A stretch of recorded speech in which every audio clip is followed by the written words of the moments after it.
Gürcüstan Azərbaycanlılarının məlumat platforması İcma bir ildən artıqdır ki, Azərbaycanlı icmasına xidmət göstərir. İcmanın əsas məqsədi Gürcüstan Azərbaycanlılarının sosial, iqtisadi, siyasi və mədəni həyatını işıqlandırmaq, onu böyük kütləyə çatdırmaqdır.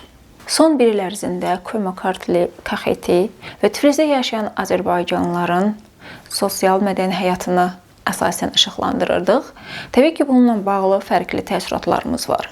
Bizim üçün təbii ki, təəssüf edicidir ki, Gürcüstan Azərbaycanlılarının Gürcüstanın ictimai-siyasi həyatındakı son illərdə zəifliyi, mədəni izlərin itirilməsi, əhalinin sosial problemlərinin artırılması, ümumiyyətlə artması eyni zamanda və bölgələrdə yaşayan insanların hələ də dil bariyerləri, öz mədəni irslərini qoruya bilməmələri və öz hüquqlarını bilməmələri və digər müəyyən problemlər var idi ki, bizim üçün təbii ki, olduqca təəssüf edici idi.